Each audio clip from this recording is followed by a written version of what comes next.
But this is like that. But I was better already. Imagine before. Before, the Taiwanese could not even go anywhere. Except go into Kaohsiung. Yeah. Or Taipei. You can go the whole length of the country. Or cross it. Yeah. Free. Yeah. Well, that's already very good. In some older times, if you remember, you could not even go from one district to another without permission, a stamp or something like that.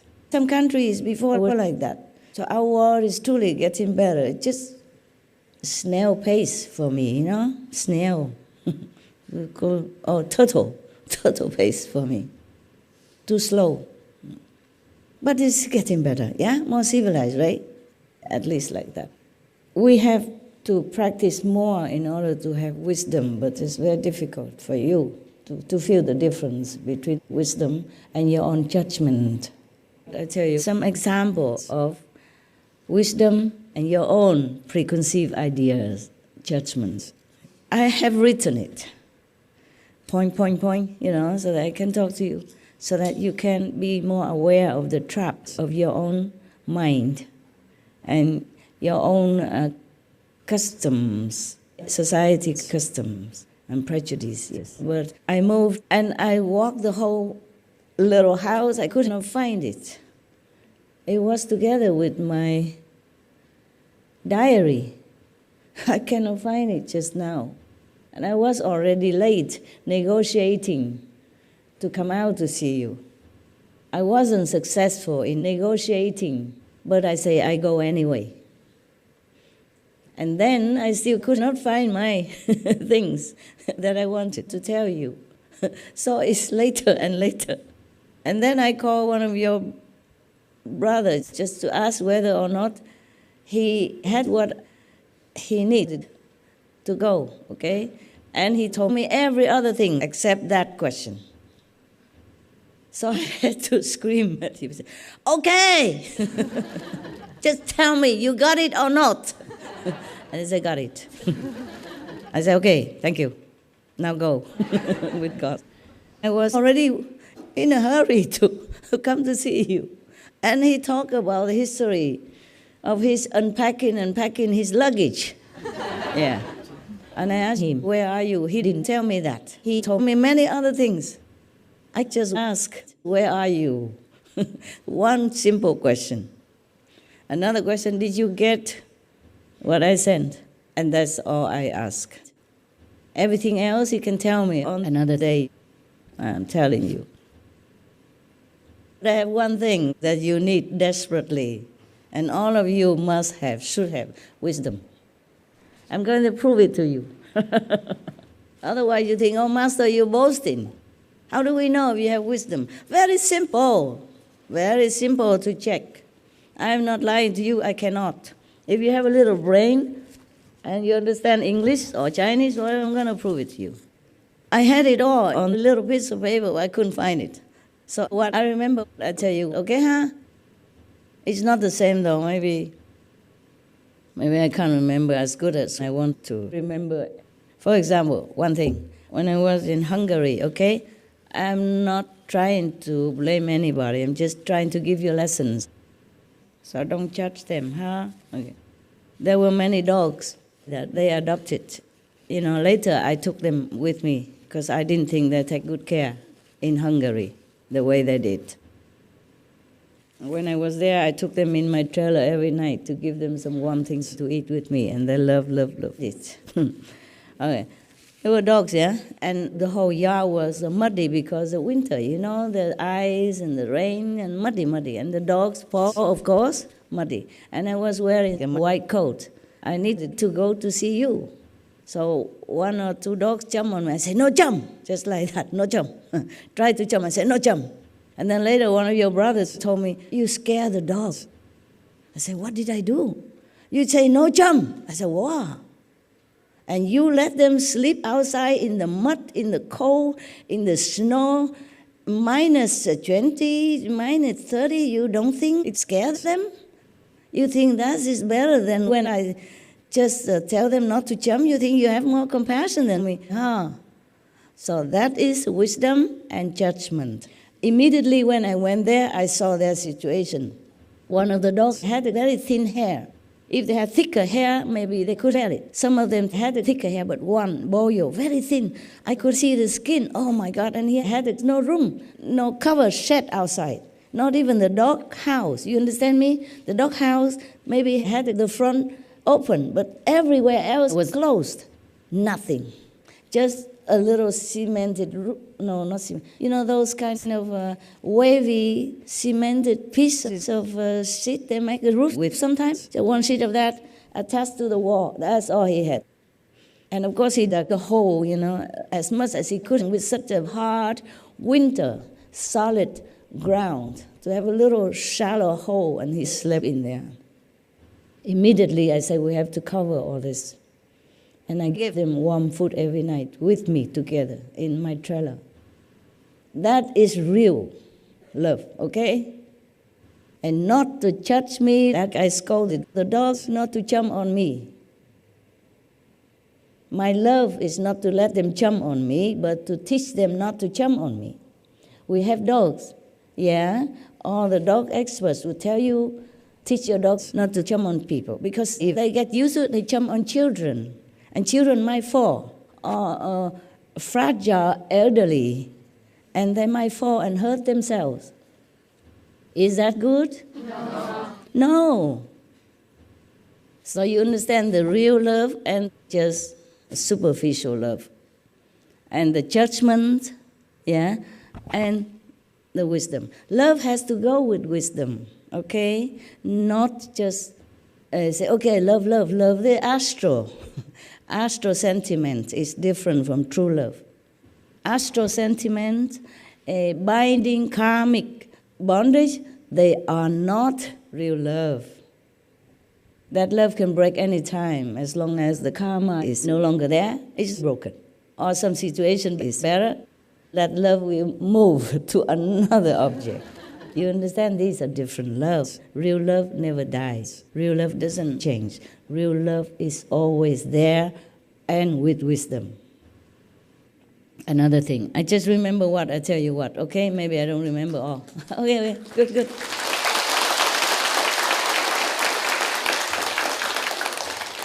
For example, when I treated the Chinese from China to go eat with me, I chose the elderly. I told them to choose the elderly because I explained to them that older people have less chance to have that.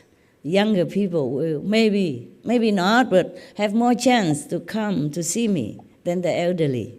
Of course, maybe tomorrow they're sick, they don't feel well not to come, or they might pass away. And just to let them eat with me one time, that will make them remember forever.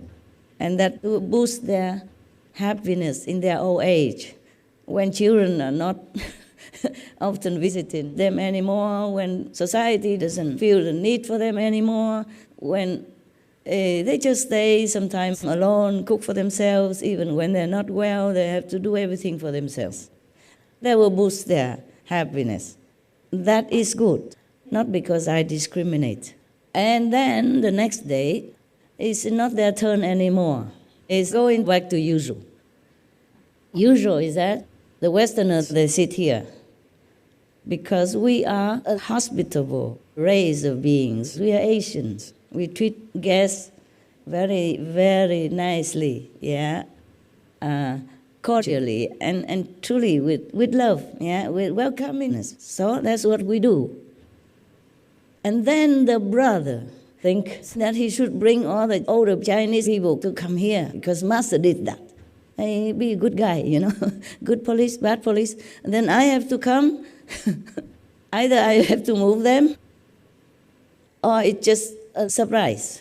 So of course I did not move them, but I was not very pleased because it's not a Chinese turn anymore. And he did that just to copy, just to show people that he's a good guy and make me become a bad guy if I have to move the Chinese away. The Chinese or Taiwanese look similar, okay? So if you take up all the best places and give our guests Even China or Vietnam or Cambodia, we are very near and we have shorter legs, so we can squeeze together. We're used to it. We like family ties. Even now, many families still stay together. Older people and children and grandchildren all stay together in the same house. They like family style. They like neighborly closeness. That's us, the Asians. But mostly the Westerners, their legs are long. You give them a little room so they sit in the front. They came farther than most of us. The Taiwanese, we are here. Understand? The Vietnamese, just the neighbor. And Asians, they all look the same. So we let the Westerners mostly have some privilege. And I told the kitchen to cook something nice for them to eat. Maybe a little different from what we, the Taiwanese or Chinese, or I eat normally. Because the Westerners, they don't have a chance to cook such a beautiful food for themselves. They don't know how. So we, as a host, good host, we give them the best. That's not because I look down upon the Chinese or the Vietnamese or the Taiwanese, but I want the Westerners to have the best as the guests. That is good for Taiwanese and Chinese as a whole, good for your reputation. They come from different countries in the West, America, Germany, Austria, you name it. They come from different countries. They go home, they tell their people, oh, you know the Chinese. Oh, they are just such fantastic people. That is good for your country or not? Yes. And you think you have to compete with me. You do your ego talk. And you don't do what has a deeper meaning. And you don't do what I teach you. That's not love. That's just showing off. Just copy. And cheap copy. Okay? And then if I go correct that brother in charge, then everybody will think, oh, master, you so discriminating. Yeah? You like the Westerners. You don't like us. It's not true at all. You have to look deeper inside of everything before you judge anybody, or even master. Everyone, all the Westerners, when they come home, they will spread your names, your reputation, they will love. And every country will welcome more Chinese. Because they don't know who is Chinese, who is Vietnamese, who is... On the first look, they don't know if it's Chinese or Korean. Even all the Asian people, Korean, Chinese, Taiwanese, Vietnamese, Burmese, Cambodia, Thailand, etc. I make you a good deal. That is if you think of business. If you want to think that way also. But what I thought was that the Westerners, they're so sincere. They came from such a long way to such a place. They have better countries.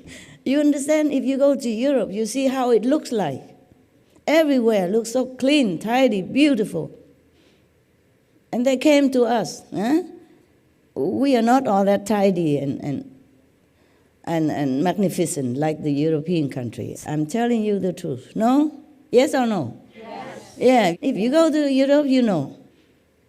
It's a little bit more civilized. I'm sorry to offend you. At least from the outside, the houses are beautiful. Many quarters still preserve the old buildings, and they are like palaces. The architecture, the way they build, the way they organize their streets and everything is absolutely wonderful. That's my type of country, my type of buildings and streets and organized society, my type. And they don't mind whatever we are. They love your master. They come to see your master, taking all their holidays and some of their savings. In Europe, because the standard of living is higher than in Taiwan or in most Asian countries, so even they earn a lot, they spend a lot. So for them to spend the money to buy the ticket to come here, it costs a lot for them. In Asia, we live simple and frugal. We don't care much about the outside appearance. Therefore, we don't spend a lot of money. We can save some, but in Europe, you have to have the standards. Like in America, one old lady, she's too old to mow her grass outside her garden. The police came and took her to jail. And later, all the neighbors, the youth who came and helped her, every week to mow her grass so that she didn't have to go to jail anymore. And I was in one of the trailer parks in Belgium. Trailer park only. You understand what I'm saying? The big park, and everybody buys a trailer, parks it there, and pays the rent for the land. Yeah? That the land belongs to a community or one person, then you pay the rent every year. It's not much, about 1,000 euros or something. But your grass, your garden, you have to trim. Even if you have just a little square of grass like this, I mean, how much garden can you have in a trailer park? I had about this square piece of grass and some planted flowers that they already had there. But I had to take care of it. The neighbor make sure. They told me, you have to trim this and that. All the neighbors have to do it. Trailer park. You imagine that you think only poor people live there? Oh, not necessarily. And then my dogs, sometimes I let them out quickly and they just do their things on that piece of grass. Dogs, they scratch it to cover whatever. And then the neighbors, see what he's doing? You see what he's doing? Really, I'm not joking. You think it's a laughing thing. It is like that. They live by, all the rules. Many countries are very exceptionally famous for being Ordnung, order, like Germany, Switzerland, all of the European countries are mostly like that. Sunday you cannot make smoke, you cannot burn your leaves in the garden, you cannot cut the trees without permission, and every other thing. You cannot litter on the street. If they catch you, you have to be fined. So much. And then they come here. We are very disorderly here sometimes, jumping for blessed food and squeezing to see the master, all those things. They are not so used to it. And their legs are long. I want to give them a little more room to cross their legs even. And you can see sometimes they put it out here and there. So it's not like I don't have love for you or I discriminate between the Western and the Asian. There are many benefits of treating them well for themselves as well as for you. And their love for your country will bless your country also. And the people who hear the good story from your country, your special hospitable treatment to them, they hear the story also feel very happy, and the atmosphere is happy. The more happy the atmosphere, the better for our world. And for you, of course, we live here, we live in this world. So you have to think deeper and not so hurriedly criticize your master, or anybody, okay? They are two similar things. No, not really similar, different, but what I mean is between the wisdom and the mind's judgmental kind of attitude or habit. You must cut it out. Cut it out.